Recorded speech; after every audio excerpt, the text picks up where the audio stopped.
भारतीय संस्कृति में यज्ञ, योग एवं आयुर्वेद जैसी अमूल्य विद्या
मेरे को बिठाया और मेरे को बोला ओम बोलने का प्रयोग। मेरा आवाज़ नहीं निकल रहा था, मैं कुछ कर नहीं सकती थी, फिर भी मैंने कोशिश किया। धीरे धीरे धीरे ऐसे करके 2-3 दिन में मेरे को थोड़ा थोड़ा आवाज़ आने लगा और 1 वीक में तो मैं सब बोलने लग गई। वाह। पहले कोई ना खा पा रही थी, ना पी पा रही थी, ना बोल पा रही थी, कोई नहीं, कुछ नहीं। शुरुआत में 15 दिन तो ऐसा ही कुछ खा नहीं सकते थे और डॉक्टर ने जैसे कि बोला था अभी बीमारी का कौन सी बीमारी है करके मालूम नहीं हो रहा था। मतलब ये बड़े हॉस्पिटल में एक पूरा दिन ट्रीटमेंट किया, ये रिपोर्ट्स वो सभी, तो डिस्चार्ज लेके फिर 15 दिन तक तो कुछ पानी अनाज कुछ नहीं जाता था। तो फिर धीरे धीरे बहुत हॉस्पिटल में दिखाया, ट्रीटमेंट किया। बाद में सुरेश जी ने बोला कि इधर आ जाओ करके, तो उधर भी बहुत ट्रीटमेंट किया। फिर सुरेश जी ने वहाँ जैसे कि वो तो हवन डेली करते हैं, हम देख के भी प्रेरणा नहीं लिया। बाद में अभी इनको हुआ तभी प्रेरणा मिला। जब समस्या आती है तो समाधान हम ढूंढते हैं, जब उसमें समाधान मिल जाता है तो फिर जुड़ जाते हैं। फिर यहाँ से फिर बेंगलोर फिर वापस गए तो फिर वहाँ भी फिर दिखाया, हो रहा था थोड़ा थोड़ा। तो फिर डॉक्टर ने बोला मिस्थेनिया है करके, यहाँ से पूरा ये दर्द हो रहा था। तो फिर मेरे को पीछे सिर में इतना दर्द होता था जैसे मैं नीचे देख नहीं सकती थी, ऐसे बैठ नहीं सकती। सिर की वजह से पूरा ये राइट साइड का ये हैंड तक पूरा दर्द हो रहा था। जैसे रोटी पकाती हूँ तो रोटी हाथ में नहीं आती, मतलब उंगली जल जाती है, ऐसा हो रहा था। मतलब बड़े बड़े हॉस्पिटल में बहुत दिखाया। फिर तो यज्ञ भी स्टार्ट किया और एक साल के ऊपर हो गया यज्ञ कर रहे हैं, सभी को अच्छा है। 1 साल से कोई बीमार भी नहीं हुआ है, बहुत अच्छा है। 1 साल से कोई बीमारी नहीं हुआ जब से यज्ञ अपनाया। हाँ, घर पे कोई बीमारी नहीं हुआ है। मेरे बच्चे को 1 महीने में सर्दी रहती थी, लेकिन जब से ये यज्ञ का शुरू किया है तब से उसको अभी तक सर्दी का कुछ प्रॉब्लम भी नहीं हुआ। देख मेरी माता जी की, पहली तो माता जी की कितनी भयंकर प्रॉब्लम, और डॉक्टर लोगों को दिखाने के बाद बेंगलोर में कितने लोगों को दिखाया था? 5-6 हॉस्पिटल में दिखाया था। 5-6 हॉस्पिटल में, फिर बड़े बड़े मुंबई गए, बड़े बड़े हॉस्पिटल। और यहाँ सुरेश भाई ने भी कम नहीं रखा, मतलब बहुत जगह दिखाया। मतलब कई डॉक्टरों को दिखाया, रिपोर्ट कराए, कुछ नहीं हुआ। अंतिम में यज्ञ में बैठे कुछ दिनों में ही आवाज़ भी आ गई, खाने भी लग गए। दूसरा वो जो दर्द था वो भी दूर हो गया। बच्चों को जो प्रॉब्लम थी वो भी दूर हो गई। बेटी यहाँ उनके मामा के पास थी, सुरेश भाई के पास। तो 2 साल वहाँ यज्ञ की पूरी शिक्षा ली। तो अभी वो भी करती है घर पे, ये भी करती है, हम भी सभी करते हैं साथ में। वाह, अब हर रोज यज्ञ अपना लिया। हाँ, यस, सभी के दो टाइम यज्ञ करते हैं सब। सभी के गुरुजी रहते हैं। हमारे गुरुजी सुरेश भाई है। वाह, मैं धन्यवाद। तो दिल से शुक्रिया अदा करती हूँ भैया का और आपका, जिसने मेरे को इतना बोलने की शक्ति दी। मैंने तो छोड़ ही दिया था, मैं कभी भी बोल नहीं सकती, ऐसा लगता था मेरे को। धन्यवाद। सुरेश भाई के परिवार के तरफ से हमको बहुत अच्छा हुआ। वाह, धन्यवाद। वो बेटी का नाम क्या है जिनको? नेहा। नेहा जी। ओम हाँ। स्वामी जी, ओम प्रणाम माता जी। सभी को सादर प्रणाम। मैं हार्ट की मरीज हूँ। 4 बार मेरे को हार्ट अटैक आ चुका है। आप हैं या थी? हमें तो पता चला कि आप थी। 4 बार हार्ट अटैक आ चुका है। फिर हॉस्पिटल गए तो हॉस्पिटल डॉक्टर ने कहा हमारे बेटे को, मैं सुरेश भाई और भरत भाई की मैं माता जी हूँ, और उस डॉक्टर ने कहा अब कुछ दिनों की मेहमान है, इसको घर पे लेके जाओ और इसकी सेवा करो, अभी ज़्यादा देर रहने वाले नहीं है। तो हमारे बेटे बहू सभी परिवार ने मेरी बहुत देखभाल की और उन्होंने यज्ञ किया। रात को बेटे लोग आके मैं जहाँ सोती थी वहाँ पे आके यज्ञ करते थे, और यज्ञ से बहुत मेरे को फ़ायदा हुआ। और डॉक्टर साहब ने ऑक्सीजन में रखा, 6-7 दिन हॉस्पिटल में रखा था। फिर घर पे भी 1.5 महीना ऑक्सीजन लगाया, परंतु कुछ फ़ायदा नहीं हुआ। दिन रात सो भी नहीं पाती थी, परंतु यज्ञ के कारण से मेरे को बहुत अच्छा हो गया। और पहले आगे के ऋषि मुनियों भी यही यज्ञ करते थे, पर हमारे को घर में अंधेरा था, मालूम ही नहीं था।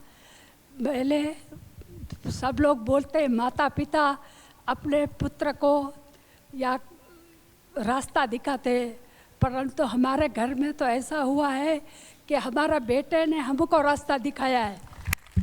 तो इसलिए हमारा बेटा और परिवार का मैं बहुत धन्यवाद करती हूँ, और आपका भी स्वामी जी बहुत धन्यवाद। अब मेरे को हार्ट की वजह से श्वास भी थोड़ा थोड़ा चढ़ता था, पर अभी बहुत आराम है।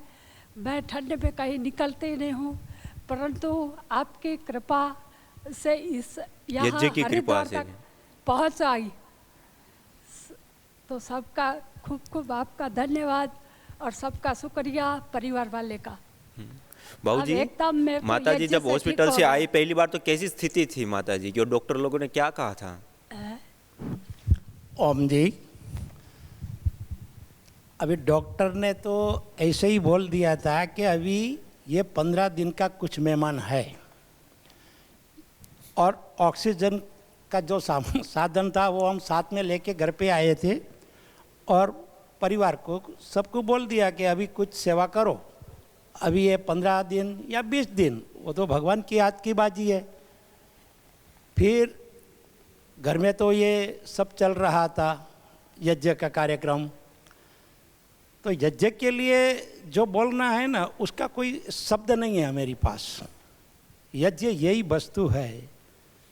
यज्ञ बिना जीवन अंधकारमय है, और जैसे रोग मिटाने के लिए कितना भी कौन सा भी रोग हो, बीमारी हो, वो श्रद्धा से और शुद्ध औषधि और शुद्ध ग्रत गाय का उससे वो यज्ञ करे तो 101% वो ठीक होने वाला है, होने वाला ही है। उसमें कोई शंका नहीं है। ये 15 दिन का जो मेहमान आज आपके समक्ष, ये 5 साल हो गया दवाखाने पे नहीं गई है। वाह डॉक्टरों ने 15-20 दिन बोले थे। हाँ। और 5 साल हो गए, आज भी हमारे सामने है माता जी। आशीर्वाद दे रही है सबको। मैं तो सुरेश जी को बोला कि वो डॉक्टर को थोड़ा मेरे को छुट्टी दिया तो उसको बता दूं कि 15 दिन का मेहमान क्या है, तो बोला रहने दो। जब दूसरी बार गया तो वो थोड़ा मतलब कि जो हमने बोला था ना कि वो ठीक हो जाएगी, मैं बोला तू मेरे को थोड़ा छुट्टी दे तो इसको थोड़ा बता दो कि तुमने क्या बोला था। अभी 5 साल से दवाखाने पे नहीं गई है, बहुत अच्छे है। और यहाँ आने के लिए ऐसा है, उसको लगता था कि यहाँ तो ठंडी ज़्यादा है, मैं वहाँ नहीं आ पाऊँगी, तो पूरा परिवार ने साथ दिया, नहीं आप चलो, हम आपके साथ हैं ना, कुछ नहीं होगा। तो उसका मन बढ़ाया और अभी आ गए हैं, तो कुछ दूसरा प्रॉब्लम नहीं है, मगर थोड़ा चलने फिरने में थोड़ा ये स्वास्थ्य के लिए थोड़ा तकलीफ रहता है। बाकी तो अभी क्या बोले, आप तो घर पे आके सब देख गए हैं। तो इसलिए मैं, मेरा अनुभव तो यही कहता हूँ कि यज्ञ बिना मनुष्य का जीवन अंधकारमय है। जैसे आँख नहीं है वैसे यज्ञ जो नहीं करते हैं मनुष्य, वो अंध बरोबर है, समझो। धन्यवाद। माता जी को जो कमर में और वो प्रॉब्लम थी, जब अब पिछले दिनों से जो किया था ना तेल आदि का प्रयोग, हाँ, माता जी को कमर में भी दर्द था, नींद में भी प्रॉब्लम थी थोड़ी, और जब से तिल के तेल से हवन किया घी की जगह पर, माता जी को कमर में दर्द था वो भी ठीक हुआ। सुरेश भाई जी को भी लाभ हुआ। हमने मार्च महीने से, जब से कोरोना सुना है तब से हमने तो कोरोना से हम कुछ डरे ही नहीं। पहले तो हम योग के ऊपर भरोसा करते हैं, और मैंने थोड़ा सा काढ़ा लिया और यही यज्ञ किया, बस इसके सिवा मैंने कुछ नहीं। कोरोना में विशेष कोई ऐसी गोली ली, कोई हमको कोरोना हो जाए ऐसा कोई मतलब कोई ऐसी लोग बोलते हैं ना कोरोना हो जाएगा, ये करो, ये लो, वो लो, मैंने ऐसा कुछ नहीं लिया, सिर्फ यज्ञ किया और योग किया और पूरा कोरोना काल कट गया। कोई ना कोरोना हुआ ना कुछ और भी बीमारी हुई। और सब परिवार भी मतलब ऐसे ही कर रहा है और सुखी है। हाँ। धन्यवाद। और कौन बाकी रह गए? हमारी माता जी बाकी रह गई। माता जी के पास 3 जबरदस्त केस लेके आई। ओम प्रणाम स्वामी जी, सबको नमस्ते। स्वामी जी, सबसे पहले तो मैं मेरा खुद का ही जो प्रॉब्लम था उसके बारे में बताऊंगी कि ऐसे तो 2014 से हम लोग यज्ञ कर रहे हैं, पर बीच में कुछ समय ऐसा आया कि बच्चों की पढ़ाई की वजह से मैं कुछ दिन अहमदाबाद और कुछ दिन मुंबई, एक ही हफ्ते में 3-4 दिन अहमदाबाद रहती थी और 3-4 दिन मुंबई आना जाना बहुत हो जाता था। तो उसमें योग और यज्ञ का थोड़ा अनियमित हो गया, और ज़्यादा भागा दौड़ी और थकान की वजह से शरीर में भी कुछ बदलाव आने लगे, और सर दर्द इतना ज़्यादा होने लगा कि समझ में ही नहीं आता था कि क्या हो रहा है सर में। अभी जैसे बहन ने बताया ना कि एक साइड का सर बहुत ही ज़्यादा दर्द हो रहा था, मुझे भी इतना ज़्यादा दर्द होने लगा। और एक बार निर्मला जी के साथ में भी जाके डॉक्टर को दिखाया, और उन्होंने मुझे बोला कि आप 1 हफ्ता दवाई लीजिए, फिर अगर ठीक नहीं होगा तो आपको MRI वगैरह करवाना पड़ेगा। फिर 1 हफ्ते के बाद ठीक हो गया थोड़ा, पर वापस इतना ही ज़्यादा दर्द होने लगा। तो ऐसी परिस्थिति आई कि मुझे समझ में ही नहीं आ रहा था कि अभी मैं इसके लिए क्या करूं, और मतलब पूरा दिन कुछ काम करने की तो इच्छा ही नहीं होती थी, और रोती रहती थी मैं कि मुझे क्यों इतना ज़्यादा सर दर्द हो रहा है। और एक डर भी लगता था कि अभी जो माहौल है कि सब लोगों को अचानक से कैंसर डिटेक्ट होता है और ऐसी चीज़ें, तो उसकी वजह से एक बार मैंने ऐसे ही रोते रोते ही सुरेश भाई को फ़ोन किया कि मुझे बहुत ज़्यादा सर दर्द हो रहा है भाई। तो उनके मार्गदर्शन में एक डॉक्टर को भी दिखाया, तो उन्होंने मुझे बोला कि ठीक है, आप सर दर्द के लिए आप अगर ये दवाई लीजिए, उससे ठीक होता है तो ठीक है, नहीं तो फिर आपको MRI करवाना पड़ेगा। उन्होंने भी ऐसे 1 हफ्ते की दवाई दी।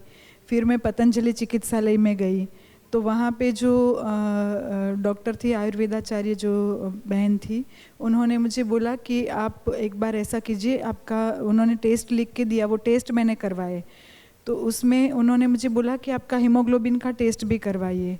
तो जब हीमोग्लोबिन का टेस्ट करवाया ना, तब पता चला कि मेरा 5 हीमोग्लोबिन हो गया था।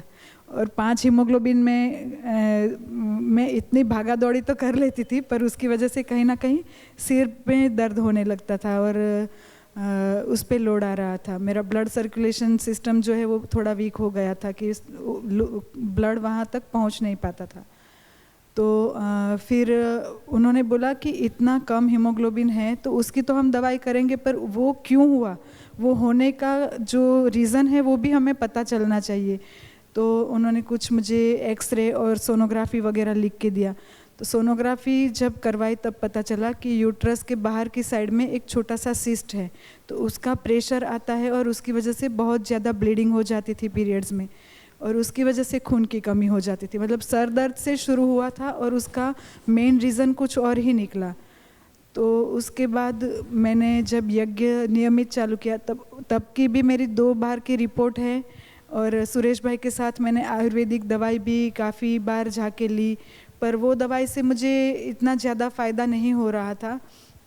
मैं अभी यहाँ आने से 1 दिन पहले ही रिपोर्ट निकलवा के लेके आई हूँ। मैंने सुरेश भाई से बात की कि मुझे जो लक्षण थे वो सारे कम हो गए हैं, तो भाई ने मुझे बोला कि हम एक बार रिपोर्ट भी करा ले तो ज़्यादा अच्छा है, कि हमें और भी ज़्यादा संतुष्टि हो जाएगी और पुष्ट हो जाएगी हमारी बात कि हमें लक्षण तो कम दिख रहे हैं, पर हमारा जो तकलीफ़ थी, मूल व्याधि थी, उसमें कितना फ़र्क पड़ा है। तो ईश्वर की कृपा से मेरी रिपोर्ट अच्छी आई है और सिस्ट मेरी बहुत छोटी हो गई है जो पहले थी उसके कंपैरिजन में। तो ये मेरा खुद का तो यज्ञ को करने से गांठ भी ठीक हो जाती है यूट्रस में सिस्ट। और दूसरा मेरे ससुर जी का एग्जाम्पल है कि 2010 में उनका कैंसर का ऑपरेशन हुआ था। उनको आंतों का कैंसर था और उनका 1.5 फुट आंत काट के निकाल दिया था, और उसके बाद उनकी तबीयत थोड़ी बहुत नरम गरम ही रहा करती थी। तो फिर पिताजी हम लोगों के साथ नहीं रहते थे, वो गांव में रहते थे। तो उनको 1 साल पहले लास्ट ईयर फरवरी में उनको हार्ट अटैक हुआ, और बॉम्बे में उनका करुणा हॉस्पिटल में ऑपरेशन करवाया हार्ट अटैक का। वहाँ पे उनको 1 हफ्ता रखने के बाद घर पे ले गए, डिस्चार्ज दिया, फिर भी उनको ठीक नहीं हुआ, और वो दवाइयों की वजह से ना कुछ उनको किडनी पे भी इफ़ेक्ट होने लगा। बहुत हैवी डोज की मेडिसिन थी। दूसरे हॉस्पिटल में शिफ्ट किया, वहाँ भी 1 हफ्ता 10 दिन रुके, पर पूरी तरह से वहाँ भी स्वस्थ नहीं हुए। फिर वापस उनको कोकिलाबेन अंबानी हॉस्पिटल में भी एडमिट किया, वहाँ पर भी उनको 1 हफ्ता रखने के बाद डिस्चार्ज दिया, पर कहीं पे भी उनको पूरी तरह से स्वस्थ नहीं कर पाए। और उसी दौरान उनको फिर कोविड भी लग गया। तो जब कोविड होने के बाद उनको एडमिट किया ना, तो डॉक्टरों ने हमें बोल दिया था कि उनको मल्टीपल इश्यू है, क्योंकि उनका जो शुगर लेवल था वो 380 से 400 के आसपास रहता था। वो सुबह शाम दोनों समय इंसुलिन के इंजेक्शन लेते थे, और उनका ब्लड प्रेशर भी 200 के आसपास रहता था। उनको ये किडनी की भी प्रॉब्लम थी। उनका जो क्रिएटिनाइन लेवल था किडनी का वो 2, 2.5, 3 तक पहुंच जाता था, और उसके लिए उनको बोला गया था कि आपको दिन में 1 लीटर ही लिक्विड लेना है।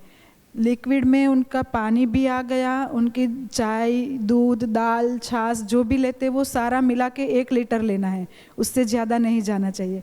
और पूरे दिन में वो 30 से 35 गोलियां खाते थे। तो इतनी गोली लेने के लिए ही उनको पानी लग जाता था। तो बोले मैं कैसे करूँगा 1 लीटर पानी के साथ, मतलब 1 लीटर लिक्विड के साथ तो मुझे गोलियाँ तो खानी पड़ेगी ना। तो जैसे ही थोड़ा ज़्यादा पानी जाता था तो उनकी तबीयत ख़राब हो जाती थी। फिर तब वो मेरी ननद के घर पे थे। फिर हमारे पास उनको जब लेके आए, डॉक्टर ने बोल दिया था उनको, तब कोविड हो गया, और डॉक्टर ने बोला कि आप घर पे भी लेके जाएंगे तो उनको अलग रखना। तो हम 1 महीना गांव में चले गए पिताजी को लेके, कि दूसरे लोगों को भी परेशानी ना हो इसलिए। और वहाँ पे हमने सुबह शाम यज्ञ करना चालू किया, और धीरे धीरे पिताजी 35 गोली से अभी आज 4 गोली पे आ गए हैं। और पानी तो सिर्फ पानी ही दिन में वो 2-3 लीटर तो पी लेते हैं, बाकी दूध, छाछ, दाल वो सब तो अलग से अभी एकदम उनका रेगुलर जो हम डाइट लेते हैं ऐसे ही लेते हैं। कभी कभी मीठा भी बनता है घर में तो वो भी खा लेते हैं। फिर भी उनका डायबिटीज़ 120-130 के आसपास रहता है उनका ग्लूकोज लेवल।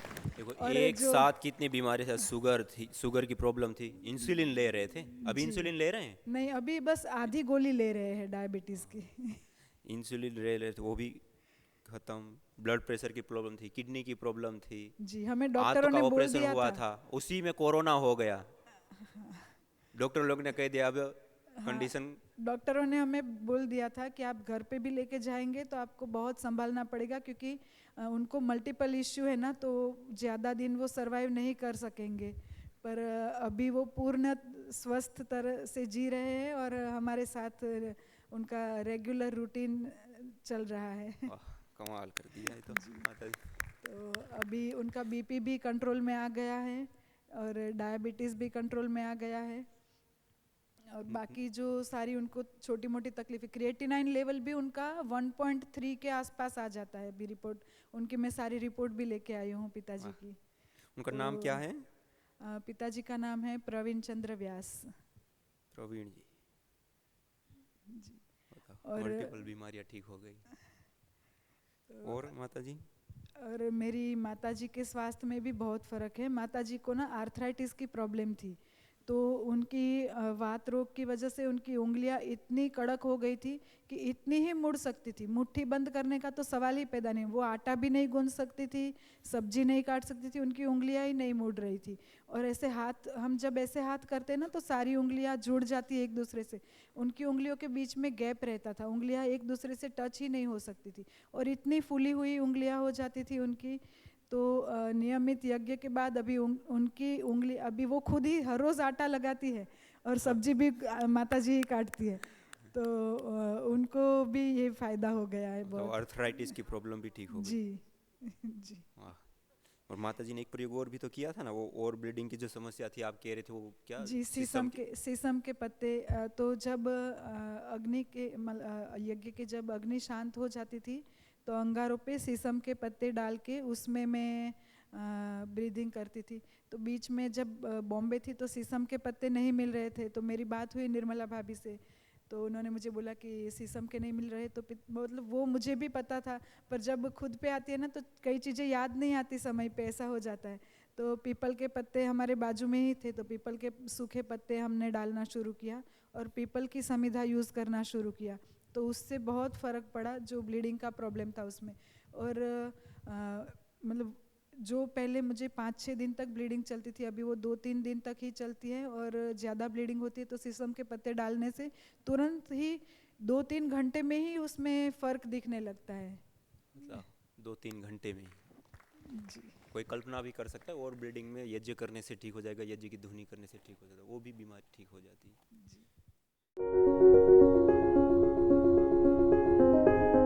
हरिवंश शुक्ला जी है थाने में, उनको हमने बोला माथेरान शिविर में आप आइए। बोले हमारी धर्म पत्नी 2 साल से बहुत बीमार है, उनको छोड़ के हम नहीं जा सकते हैं। तो हमने बोला क्या तकलीफ है, तो उन्होंने तकलीफ बहुत दिलाई। अभी हम डॉक्टर तो है नहीं, जानते भी नहीं कि क्या तकलीफ है। तो हमने बोला कि आप यज्ञ क्यों नहीं करते हैं? बोलते नहीं आता हमको। तो हमने बोला हम आकर सिखाएं आपको, हम बताएं जितना हमको आता है। तो हम बताते हैं, सब सामान भी लाए, तो बोलते अच्छा लाए। तो वो उन्होंने बताया घर जाकर कि उनकी पत्नी को जो तकलीफ है मनके में, उनको D11 और D12 के बीच में उनको इन्फेक्शन हुआ है। और जब भी उन्होंने डॉक्टर को दिखाया तो डॉक्टर ने उनको बताया इस बीमारी को ठीक होने को 3 से 4 साल लगेंगे। तो हमने बोला ठीक है, हम योग तो आप कर ही रहे हैं और योग इनको कराइए और इनको ये यज्ञ आरंभ कीजिए। तभी उन्होंने यज्ञ आरंभ किया और 6 महीने के बाद उनको उसको पूर्णतः आराम मिल गया। जो इन्फेक्शन था डॉक्टर ने बताया कि इससे टीबी होने की संभावनाएं ज्यादा है। तो उन्होंने अभी 6 महीने के बाद जब उनकी रिपोर्ट निकाली तो वो पूरा एकदम ठीक हो गया है और 6 महीने में उनको आराम मिला। डॉक्टर ने बोला अब ये पूर्णतः स्वस्थ है। तो ऐसा लाभ